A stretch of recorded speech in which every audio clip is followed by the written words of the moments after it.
হাসিনার আমলে পুলিশ সরাসরি গুলি কইরা মানুষ মারত, সেই একই পুলিশ আজকে দেখেন ছত্রভঙ্গ করতেছে। দেখেন দেখেন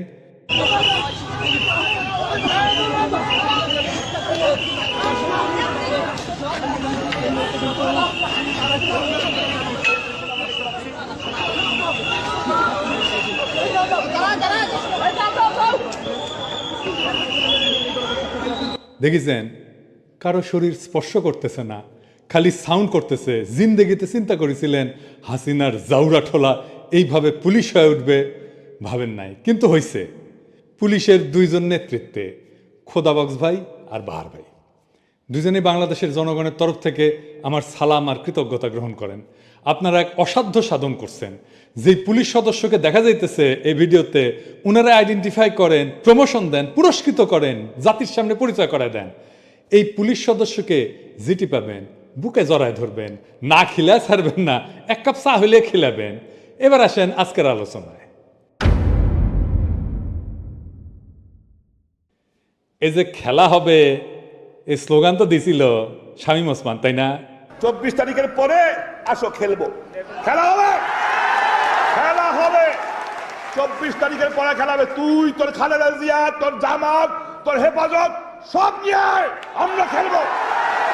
24 তারিখের পর খেলা হবে। তো খেলা শুরু হওয়ার আগেই আওয়ামী লীগেরা ভাগলো। সাহস থাকলে দেশে আয় বইলে অতি বীরত্বের সঙ্গে হেলিকপ্টারে পলাইলো তার নেত্রী। তাদের তীর্থভূমি ধানমন্ডি 32 নাম্বার জয় বাংলা করে দেওয়ায় ওরা এতিম। এখন ওখানে নতুন বাপ দরকার। দেখেন আমেরিকা তারা মোদির নামে স্লোগান দেয়, welcome welcome Modiji Modiji, we are for Modiji, we are for Modiji, we support Modiji Modiji, we support মোদিজি মোদিজি। হ্যাঁ দেখেছেন, শুধু স্লোগান হইলে বুঝতাম যে মুখ ফুসকা ফট করে কয়ে দিছে, তা না, তারা ব্যানারও লিখে আনিছে। তার মানে এটা চিন্তা করে স্লোগান দেওয়া। দেখেছেন, দুনিয়ার কোন রাজনৈতিক দল আছে আর এক দেশের রাজনৈতিক নেতার নামে স্লোগান দেয়? নাই। আওয়ামী লীগ কি বাংলাদেশের দল না? তবে তারা কেন মোদির নামে স্লোগান দেয়? আওয়ামী লীগ কি তাইলে বাংলাদেশের দল তো না, ওরা মোদির নামে স্লোগান দেয়, ওটা ইন্ডিয়ার দল। তো মোদির নামে কেন স্লোগান দেয় সেটা বুঝতে হইলে আপনার ওই হার্পিক মজুমদারের একটা ক্লিপ দেখা লাগবে ইন্ডিয়ান টিভি। অবশ্য উপরি হিসাবে আপনি দেখবেন বাংলাদেশ নামের এই ভূখণ্ডের উপরে, এই রাষ্ট্রের উপরে তাদের এই আওয়ামী লীগারদের কি বিপুল ঘৃণা। আগে শুনেন। প্লিজ প্লিজ একটা কথা আমি আপনাকে অনুরোধ করি, বাঙালির সাথে বাংলাদেশিদেরকে মেলাবেন না। বাঙালির একটা সত্তা রয়েছে, বাঙালির একটা আত্মমর্যাদা রয়েছে, বাংলাদেশিদের কোনো আত্মমর্যাদা নাই। এদেরকে বলবেন বাংলাদেশি। দাদা বুঝতে পারছি আপনার আপনি বাংলাদেশি বলবেন, আপনি বাঙালি বলবেন না। এদের কোনো জাত নাই, এদের কোনো জাত পরিচয় নাই। এরা নিজের পিতার ঘর ভেঙে ফেলে, এদের কিসের জাত পরিচয়? কিসের জাত পরিচয় এদের? যে তার পিতার ঘর ভেঙে ফেলে, যে তার ঐতিহাসিক স্থান ভেঙে ফেলে, তাদের জাত পরিচয় কি? এরা যেই পাতে খায় সেই পাতে হাগে। আপনি তাদেরকে মুক্তিযুদ্ধের সময় কলকাতা তাদেরকে কি করেছে, ইন্ডিয়া তাদেরকে কি করেছে সব ভুলে গেছে এই বেঈমানের জাত। আমি ঘৃণা বোধ করি যে আমি এই দেশে জন্মেছি, আমি ঘৃণা বোধ করি। আমার কাছে মনে হয় এই দেশকে, মানে এইখানে একটা যুদ্ধ শুরু হয়ে গেছে। এই যুদ্ধে এখন আমাদেরকে স্বাধীন করবার পালা।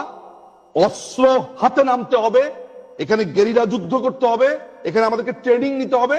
দেখেছেন, যুদ্ধ করবি, গেরিলা যুদ্ধ করবি। আবার তীর্থভূমি বাঁচাইতে আসলে উনি বুঝলাম ইনি সাহস আছে কি আছে আর জীবনে, মরে গেলে হাড্ডি ছিঁড়ে গেলে তা না আসলে হইনি না, তা আসলো না কে? কারণ ওই হ্যাডমটা নাই, কখনো ছিল না। 1971-ও হ্যাডম ছিল না। ইন্ডিয়ারে বাপ দেখে নিয়ে এসেছিল, এখনো ইন্ডিয়ারে বাপই ডাকা লাগে। ওই প্রোগ্রামের অ্যাঙ্কার আবার বলে কি 1971-এর মতো ইন্ডিয়াকে সাহায্য করতে হবে। শুনেন।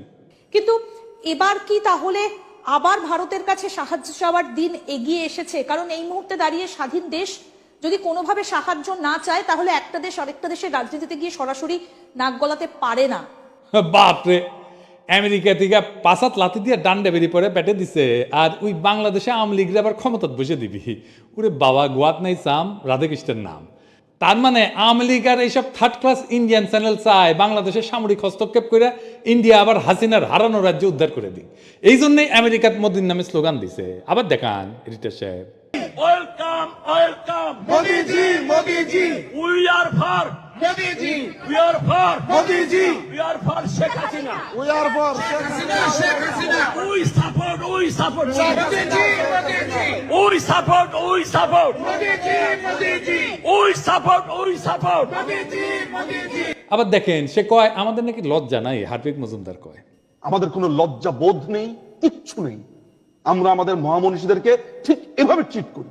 মাত্র 6 মাস আগে পাখির মতো গুলি করে বাচ্চা বাচ্চা ছেলে মেয়েগুলোকে মাইরা ফেলাইলো, হেলিকপ্টার থেকে গুলি করলো, ব্লক রেড দিয়ে তুলে নিয়ে গেল, জাতিসংঘের রিপোর্ট আসলো। এর চাইতে বড় আন্তর্জাতিক প্রমাণ আর কি হইতে পারে? তাও ওদের লজ্জা নাই, বিন্দু মাত্র অনুশোচনা নাই। আবার উল্টে আমাদেরকে বলে লজ্জা নাই। কেমন জাউরার জাউরা দেখেন। এইসব জাউরাদের জন্য গণতান্ত্রিক অধিকার চায় আবার অনেকে। ফ্যাসিস্টদের গণতান্ত্রিক অধিকার বা প্রোটেকশন দেওয়া হচ্ছে আর একটা সুশীল জাউরামো। একটা কথা আমাদের পরিষ্কার করে বোঝা উচিত, বাংলাদেশ রাষ্ট্রের ফ্যাসিজম বিচার করার আইন নাই। গণতন্ত্র সুশীলতা দিয়া আপনি ফ্যাসিজম ডিল করতে গেলে আপনি পরাজিত হবেন, লিখে রাখেন। আপনি মরিছেন ফ্যাসিস্টের সাথে সুশীলতা করতে গেলে মরিছেন। আমলি কি সেটা আপনারা দেখা, এটা ছোট ক্লিপ দেয়া।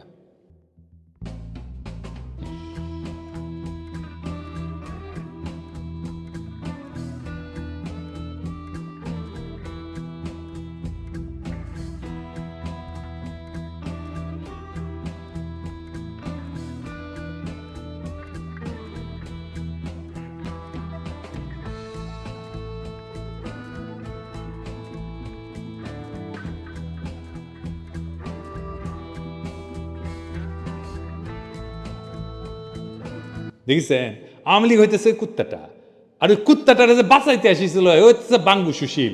মারা খাবি ওই আওয়ামী লীগের হাতেই মারা খাবি। একজন ফ্যাসিস্ট নেতা কি গণতন্ত্রে বিশ্বাস করে, বাক স্বাধীনতায় আস্থা রাখে না? রাখে না। আপনি গণতন্ত্রের প্যারাডাইমে ফ্যাসিজমকে আনতেই পারবেন না, ওটা ফ্যাসিজমের জায়গা না। দ্বিতীয় বিশ্বযুদ্ধের পর জার্মান নির্বাচন কখন হয়েছিল? প্রথম নির্বাচন হয়েছিল 14 আগস্ট 1449 সালে, হিটলারের পতনের 4 বছর পরে। তো যুদ্ধের পর তারা কি করলো? বিশেষ আইন করে ফ্যাসিস্টদের বিচার করলো। রিপাবলিকের সাধারণ গণতান্ত্রিক আইনে ফ্যাসিস্টদের বিচার সম্ভব ছিল না। নতুন সংবিধান করছিল নাৎসি শাসনের পতনের পর গণতন্ত্র প্রতিষ্ঠার জন্য। এটা তৈরি করতে 48 থেকে 49 সাল পর্যন্ত আলোচনা চলে এবং 23 মে 1949 সালে এটা কার্যকর হয়। তারপরে হয় ইলেকশন। এই সংবিধান অনুযায়ী 1949 সালে 14 আগস্ট প্রথম নির্বাচন অনুষ্ঠিত হয়। তো এই সুশীলদের কেন মনে হচ্ছে একজন ফ্যাসিস্টের জন্য গণতন্ত্রের প্রোটেকশন দরকার? সে কি গণতন্ত্র বিশ্বাস করে? সে কি জয় বাংলা বলা বন্ধ করবে? সে কি জঙ্গি, পাকিস্তানি বীজ, মব, তৌহিদ, জনতা এই সমস্ত বইলা আমাদের মুখে থুতু দেওয়া বন্ধ করবে? ফ্যাসিস্টদের গণতান্ত্রিক অধিকার বা আইনের প্রোটেকশন দেওয়া আপনার হচ্ছে সুশীল জাউরামো। মনে রাখবেন, ফ্যাসিস্ট বাক কেন কোনো স্বাধীনতাতেই বিশ্বাস করে না। সে আপনার গণতান্ত্রিক উদারতার সুযোগ নিয়ে তার অগণতান্ত্রিক মতবাদ প্রতিষ্ঠিত করবে। এটাই ফ্যাসিস্ট। ফ্যাসিস্টের কোনো বাক স্বাধীনতা নাই, কোনো গণতান্ত্রিক আইনি অধিকার নাই। ফ্যাসিস্টকে সাধারণ নাগরিক বা মানুষ হিসাবে ডিল করতে গেলে আপনি বিপদে পড়বেন। আমাদের পরিষ্কার হইতে হবে যে উগ্র হিন্দুত্ববাদ আর বাঙালি জাতীয়তাবাদ একই জিনিস। উগ্র হিন্দুত্ববাদ আর বাঙালি জাতীয়তাবাদ দুইটাই ফ্যাসিজম। এই প্রেক্ষিত সামনে রেখা বইমেলার ঘটনাটা দেখে আসেন। এই যে সব্যসাচীর টল দিল, সব্যসাচীর স্টল দেওয়া তো দূরস্থান, মুক্তভাবে ঘোরাফেরা করে কিভাবে ওই আমার বুঝে আসে না। তারপর কয়েকজন ছেলে সঙ্গত কারণে ভদ্র ভাষায় জবাবদিহি দাবি যখন করলো, সেই বাচ্চাদের চর মানলো, জয় বাংলা স্লোগান দিল। সামনে এই সাহস করতে আসছে কারণ সে জানে বাংলাদেশের বাঙ্গু সুশীল জাউরাদের বাম্পার ফলন হয়েছে। সে জানে ইন্ডিয়ান মিডিয়ার প্রোটেকশন পাবে। সে জানে ইন্ডিয়ার দালাল বাঙ্গু সুশীলেরা আত্মগ্লানিতেই মরে যাবে এই ঘটনায়।